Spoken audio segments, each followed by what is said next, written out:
Le XXe siècle fut le siècle le plus sanglant de l'histoire de l'humanité.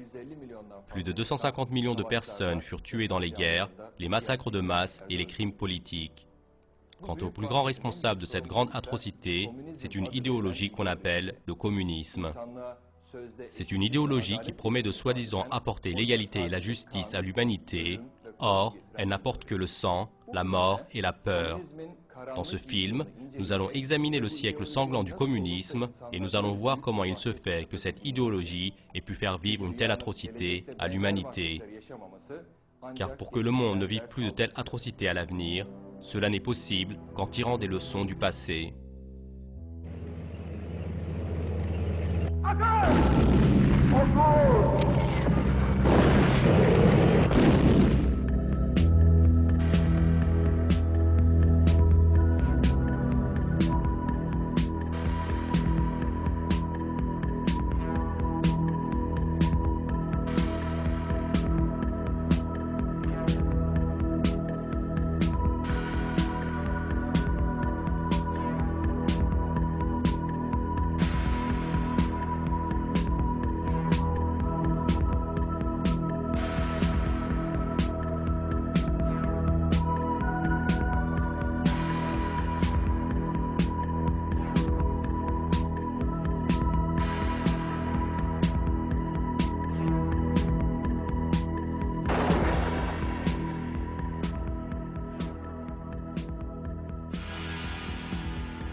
L'histoire sanglante du communisme.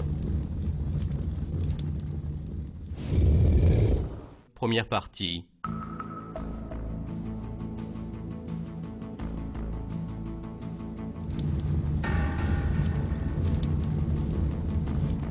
Les bases de l'idéologie communiste.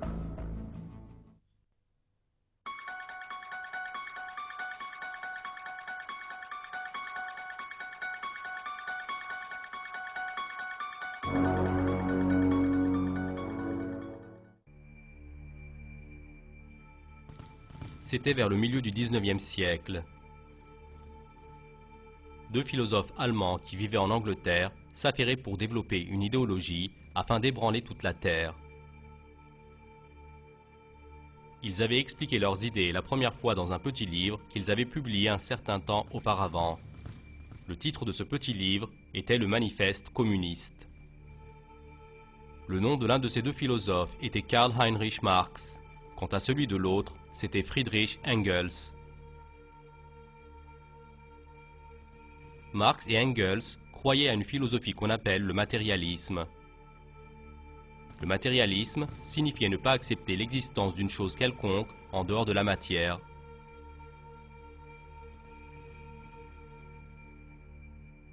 En fait, le matérialisme était un ancien dogme avancé par le penseur grec Démocritus.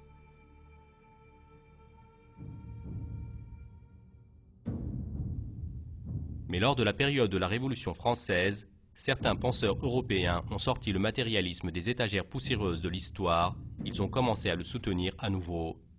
Car ils voulaient faire disparaître les croyances religieuses et la seule philosophie qu'ils pouvaient mettre en avant contre la religion était le matérialisme.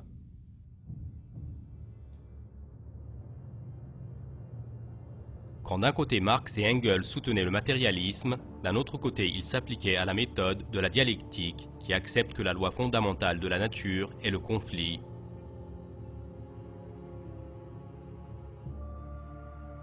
C'est pour cette raison que le nom de matérialisme dialectique fut donné à leur théorie. La dialectique était l'acceptation que tout le développement dans l'univers fut obtenu grâce au conflit. Les deux philosophes ont essayé de commenter toute l'histoire du monde selon le matérialisme dialectique. Marx avec l'histoire de l'humanité et l'économie, et Engels avec la science et la philosophie, ont écrit des livres pour les ajuster à ce dogme. Plus encore, Marx essayait également de prévoir l'avenir. Selon lui, en tant que nécessité du principe du conflit de la dialectique, après un certain temps, il allait y avoir des révolutions sanglantes dans les pays industrialisés d'Europe. La classe ouvrière écrasée par les capitalistes allait se soulever, prendre le pouvoir et ensuite un ordre communiste allait être établi. Dans cette société communiste, il n'allait pas y avoir les notions de religion, moralité et famille.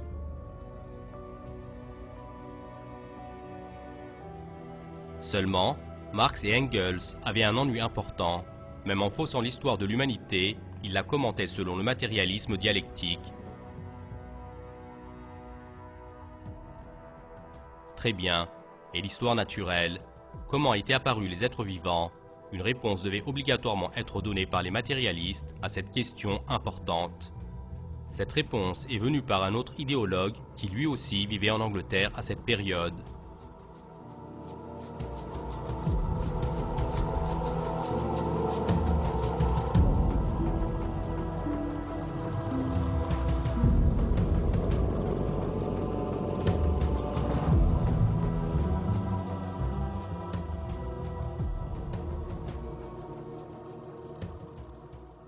Le bateau Beagle, appartenant à la marine de la couronne d'Angleterre, avançait sur l'océan Atlantique lors d'une expédition et avait à son bord un jeune chercheur, Charles Robert Darwin. Darwin, après son long voyage sur ce bateau, est revenu à Londres en 1836. Durant le reste de sa vie, il a essayé de développer une théorie au sujet de l'apparition des êtres vivants.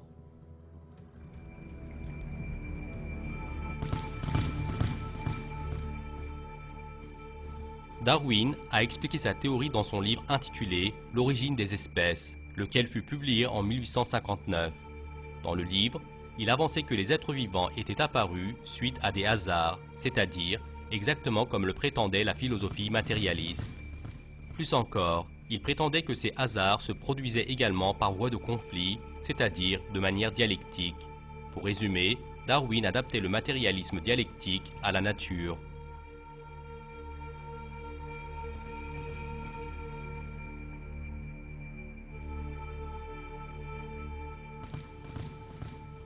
La théorie de Darwin n'avait pas de fondement scientifique. En effet, pour cette raison, les scientifiques éminents de l'époque n'ont pas pris Darwin au sérieux. Mais il y avait deux personnes qui le prenaient très au sérieux: Karl Marx et Friedrich Engels. Rien qu'un mois après la publication de L'origine des espèces, Engels commençait ainsi sa lettre qu'il a écrite à Marx le 12 décembre 1859. Mon cher ami Marx, en ce moment, Darwin, dont je suis en train de lire le livre, est en un seul mot magnifique. Quant à Marx, il partageait le même enthousiasme dans sa lettre qu'il écrivit à Engels. Depuis des semaines, je lis le livre de Darwin, le livre qui contient la base de l'histoire naturelle en ce qui concerne nos points de vue, eh bien, c'est celui-ci. La relation entre le darwinisme et le marxisme a grandi tout en se renforçant. Les marxistes se sont accommodés de la théorie de l'évolution comme soutènement scientifique. Et avec l'effet du darwinisme, ils se sont propagés de plus en plus. Dans les posters communistes de l'époque, les livres de Marx et Darwin prenaient place ensemble.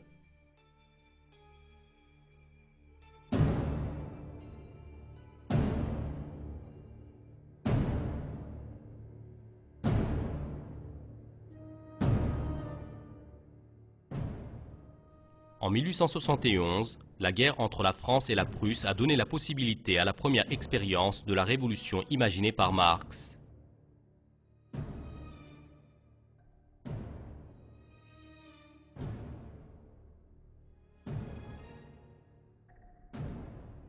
Dans la France qui avait perdu la guerre, le gouvernement impérial était renversé et un vide autoritaire était né. Les marxistes ont considéré cela comme une occasion. Ensemble, Avec les autres fractions socialistes, en faisant éclater une révolte dans la capitale à Paris, ils ont institué une commune, c'est-à-dire une direction basée sur les principes communistes. Sous cette nouvelle direction, Paris s'est transformé en une ville de terreur. Les églises et les bâtiments du gouvernement furent mis sans dessus-dessous.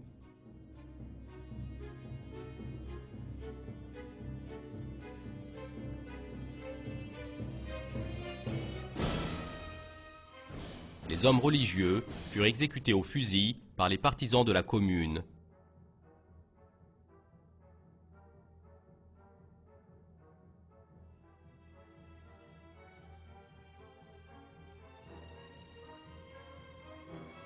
Les rues étaient remplies de barricades.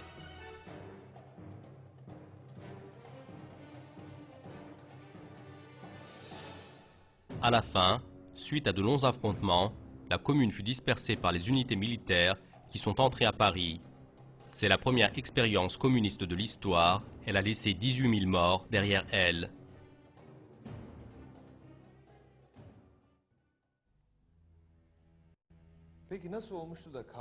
Très bien. Comment s'était-il fait que les théories de Karl Marx avaient pu se diffuser si vite?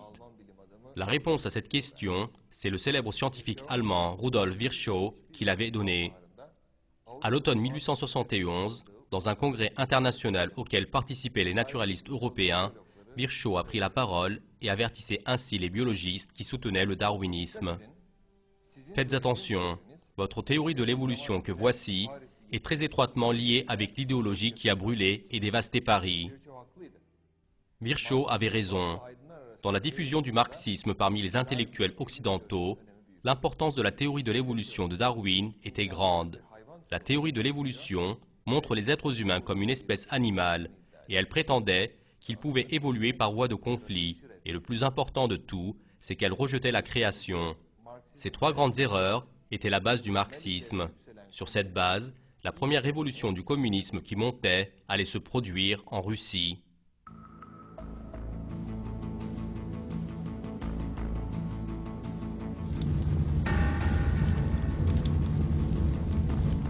La terreur bolchevique.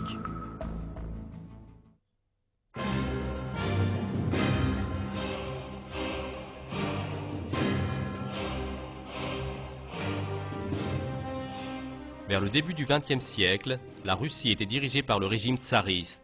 Seulement, parmi les ouvriers dont le nombre augmentait de plus en plus, les pensées communistes révolutionnaires avaient commencé à se diffuser. Et une partie des soldats s'était laissé prendre sous l'effet de cette idéologie.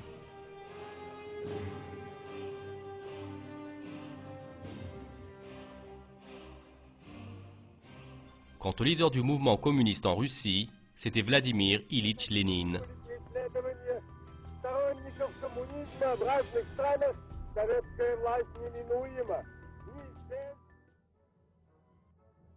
Le mouvement communiste, dont Lénine assurait la direction, s'appelait le bolchevisme.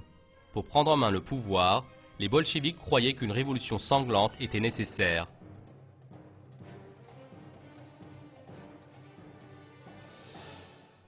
Pendant de longues années, bien qu'ils s'organisaient de manière illégale, ils n'ont pas pu atteindre leur objectif.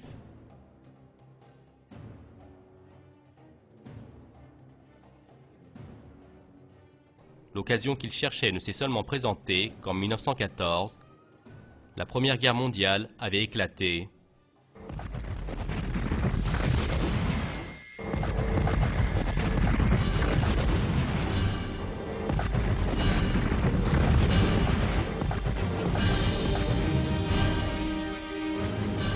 Jusqu'alors, cette guerre était l'affrontement le plus sanglant qu'avait vu l'humanité.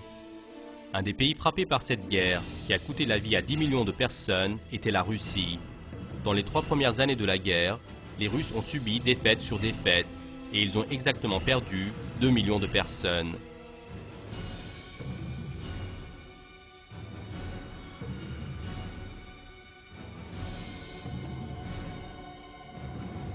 Les tourments de la guerre ont entraîné la Russie dans une révolution. En février 1917, les unités militaires dans la capitale Petrograd se sont révoltées contre le gouvernement et elles ont pris la ville.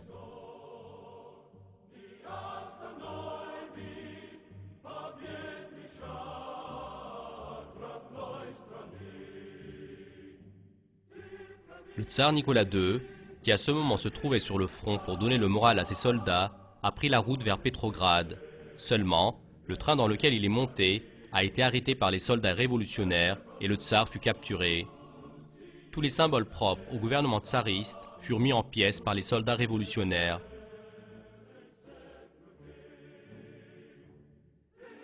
Les rues se sont remplies avec les manifestations de joie des partisans de la Révolution. La plupart des gens étaient saisis par l'espoir que, conjointement au renversement du régime du tsar, des jours plus beaux attendaient la Russie. Or, ils se trompaient.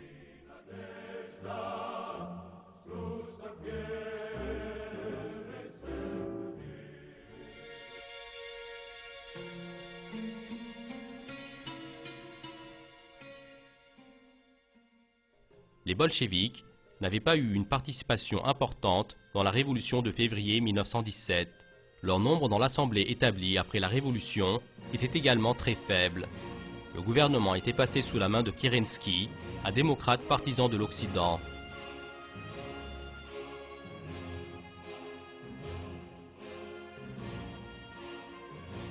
Lénine, qui était en exil, a ordonné à ses hommes, ne soutenait absolument pas le nouveau gouvernement, et il a continué à organiser les bolcheviks pour sa propre révolution.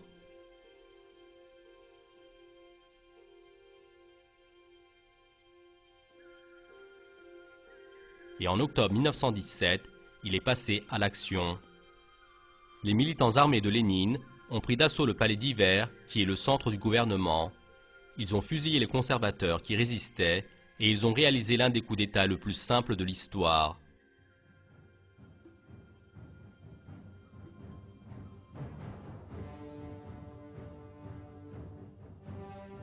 Des années après, dans les films de propagande soviétique, ce coup d'État allait être montré comme un grand soulèvement populaire qui a commencé avec les discours enflammés de Lénine.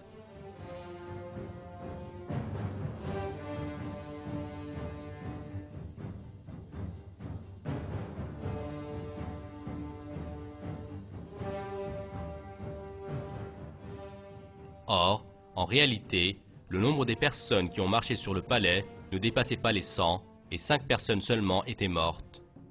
Lénine était venu au pouvoir avec un coup d'État silencieux, mais désormais, il n'allait pas rester silencieux. Les bolcheviks sont passés à l'attaque contre les unités militaires encore fidèles au tsar, et une guerre civile sanglante qui allait durer exactement 3 ans a commencé.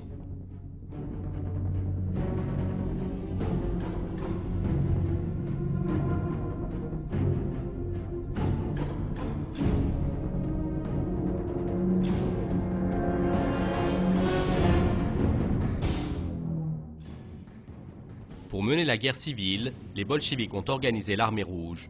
À la tête de cette armée est passé Léon Trotsky, qui est le bras droit de Lénine.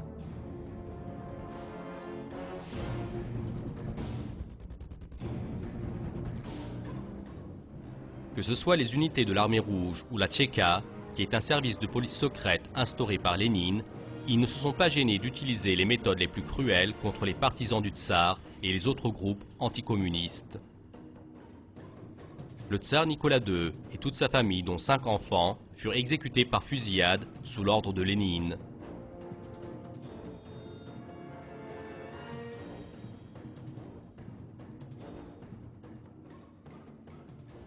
Les villes qui ne soutenaient pas le régime bolchevique furent brûlées et détruites.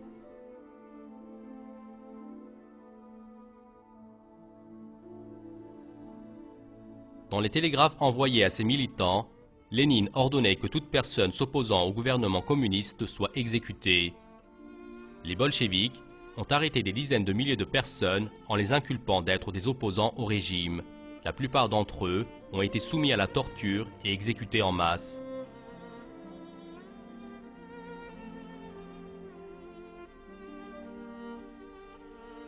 Le célèbre écrivain russe Maxime Gorky consignait ainsi les exemples de la cruauté bolchevique.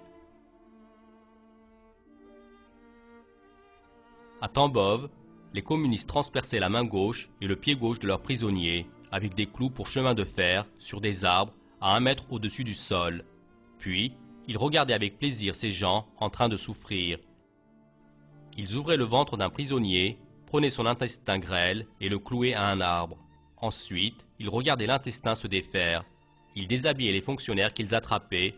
Ils enlevaient leur peau à partir de leurs épaules.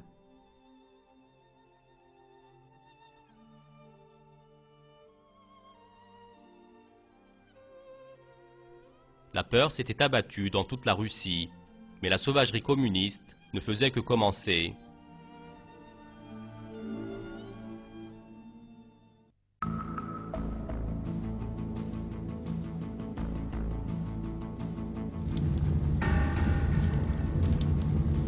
Une œuvre de Lénine, La famine.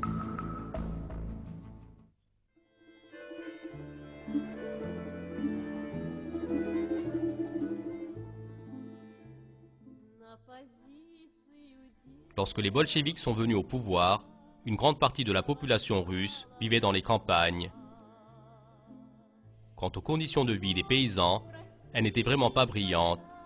La plupart, avec les produits qu'ils cultivaient, arrivaient seulement à nourrir leurs familles. Les hivers glaciaux de la Russie ne permettaient pas une agriculture rentable. Avec une décision qu'il a prise en 1918, Lénine a entraîné des millions de paysans qui vivent déjà dans la misère dans une catastrophe encore plus grande. La propriété privée va être supprimée et pour cela, l'État allait mettre la main sur les récoltes des paysans.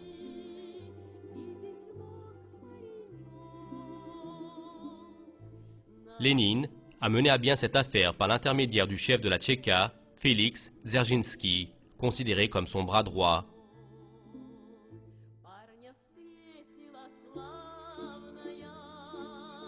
Les policiers de la Tchéka, renommés pour leur cruauté sous la direction de Dzerzhinsky, en prenant d'assaut les campagnes aux quatre coins de la Russie, ont commencé à ramasser sous la menace des armes les récoltes et les animaux des paysans.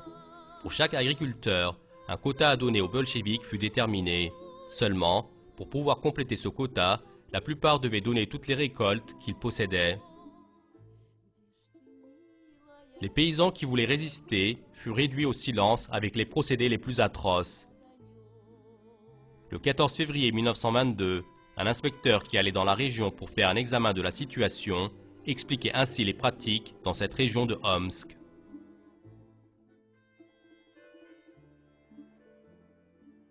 Les pratiques illégales des troupes de confiscation ont atteint des dimensions effroyables. Les paysans arrêtés sont enfermés systématiquement dans les hangars froids, frappés au fouet et menacés de mort. Ceux qui n'atteignent pas complètement le quota qu'ils doivent remettre, leurs mains et pieds sont liés. Ils sont forcés de courir tout nus tout le long de la rue principale du village. Et ensuite, ils sont enfermés dans un hangar froid et ils sont frappés jusqu'à évanouissement.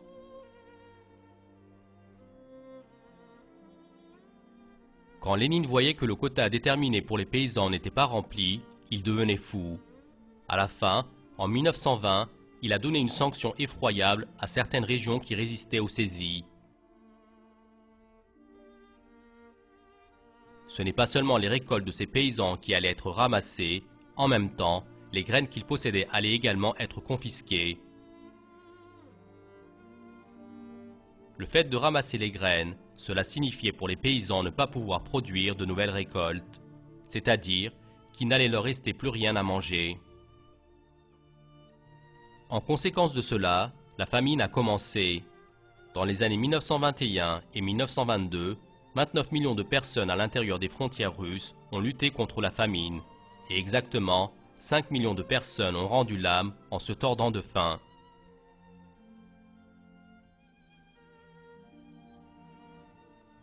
Quant à Lénine, il observait toute cette atrocité avec plaisir. Selon lui, la famine était extrêmement utile. Grâce à cette famine, il escomptait que la croyance des gens en Dieu et la religion allait se briser et qu'ils allaient se plier au communisme.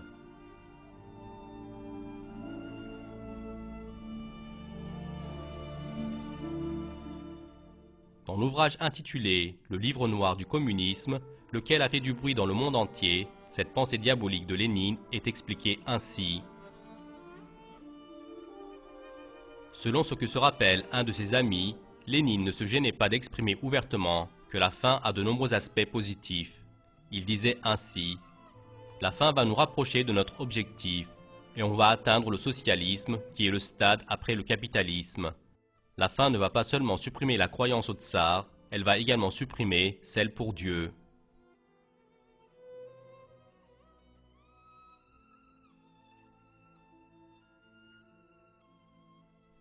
Lénine écrivait ceci dans une lettre qu'il a envoyée aux membres du Politburo le 19 mars 1922. La situation est en notre faveur. Juste en ce moment où les rues sont remplies de centaines, de milliers de cadavres, nous pouvons mettre la main sur les biens de l'Église avec une énergie ardente, impitoyable, et par conséquent, nous devons le faire. Dans les masses, rien que le désespoir issu de la faim peut ouvrir la voie à des comportements complaisants vis-à-vis de nous, ou du moins, ils pourront être neutres à notre égard. Ces correspondances qui se trouvent dans les archives soviétiques montrent que Lénine a intentionnellement déclenché cette famine effroyable qui a coûté la vie à 5 millions de personnes. Et l'historien Richard Pipes, qui examine ces archives depuis des années, arrive à la même conclusion dans son livre « The Unknown Lenin », c'est-à-dire le Lénine qu'on ne connaît pas. En dehors du mépris, Lénine ne nourrissait aucun sentiment pour l'humanité en général. Les êtres humains n'ont eu aucun sens pour lui. À l'égard des masses, il se comportait comme un ouvrier de la métallurgie vis-à-vis du minerai de fer.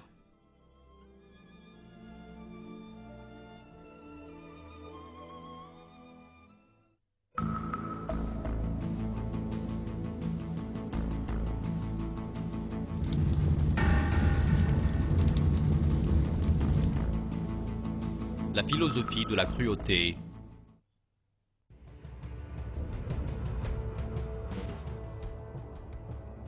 La raison pour laquelle Lénine et les autres bolcheviks étaient extrêmement cruels vis-à-vis des gens était la philosophie matérialiste dialectique à laquelle ils croyaient.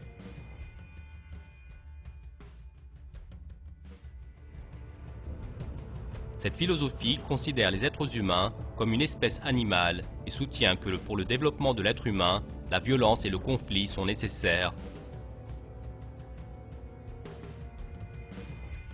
Lénine, qui voyait les êtres humains tels une espèce animale, avait également planifié des méthodes animales pour les éduquer.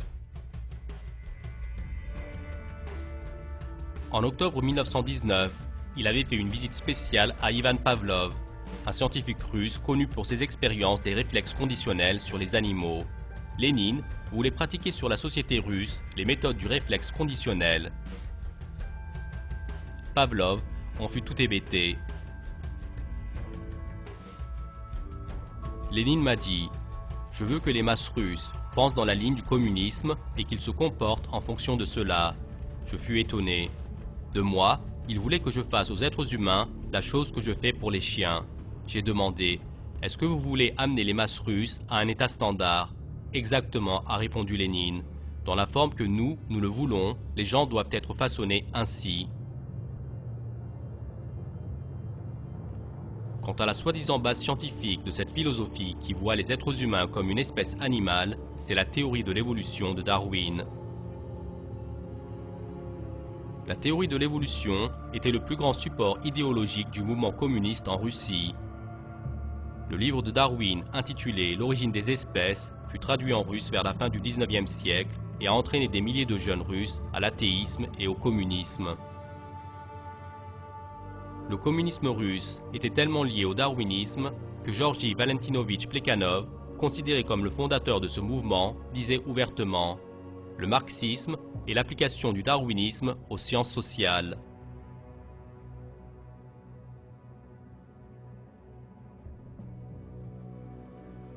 Lénine, qui est un élève de Plekhanov, a effectivement adapté le darwinisme à la société et il a cruellement massacré les masses qu'il considérait comme des troupeaux d'animaux.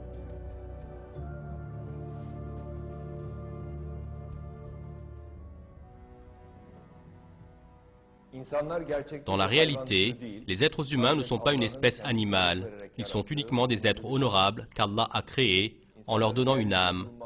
Et la raison pour laquelle les êtres humains se trouvent sur Terre, ce n'est pas pour entrer en conflit, combattre ou verser du sang, comme le pensent les communistes et les darwinistes. C'est pour présenter une belle moralité de manière à satisfaire Allah. Les êtres humains ne pourront atteindre la sérénité et le bonheur que lorsqu'ils auront compris cette vérité, c'est-à-dire que lorsqu'ils vivront selon la vraie religion. La fin de Lénine, qui a rejeté cette vérité, a été très exemplaire.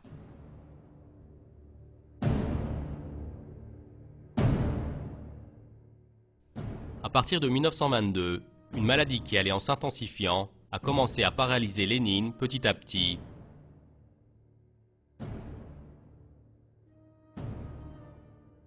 Il a passé la majeure partie de l'année 1923 dans une chaise roulante, de plus, en se débattant avec des maux de tête qui lui donnaient de grandes douleurs.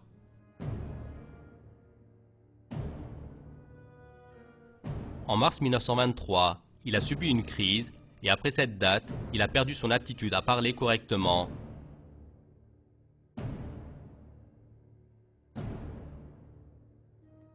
Dans les derniers mois de sa vie, ceux qui voyaient Lénine tomber dans l'effroi, son visage avait pris une expression étrange et il était dans un état de demi-fou.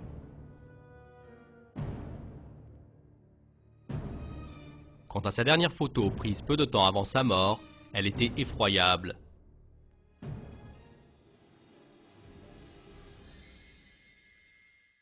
Dans le Coran, Allah explique ainsi la situation de ce genre de tyran. Je demande la protection d'Allah contre le diable réprouvé.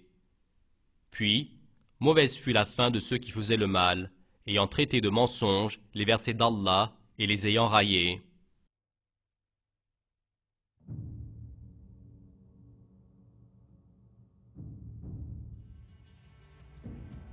Lénine est mort le 21 janvier 1924.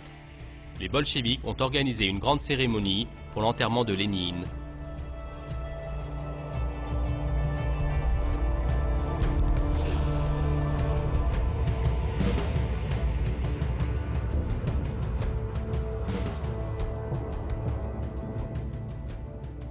La direction du Parti communiste a décidé de momifier le corps de Lénine qu'elle considérait très précieux. Parmi ceux qui portaient le cercueil de Lénine, il y avait également le prochain dictateur de la Russie soviétique, Joseph Staline.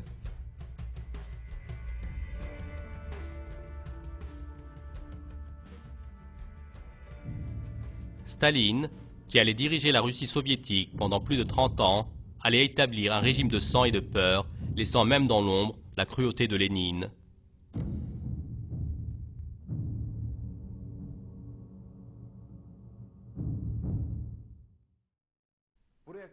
Les vérités historiques que nous avons vues jusqu'ici donnent une leçon importante à l'humanité.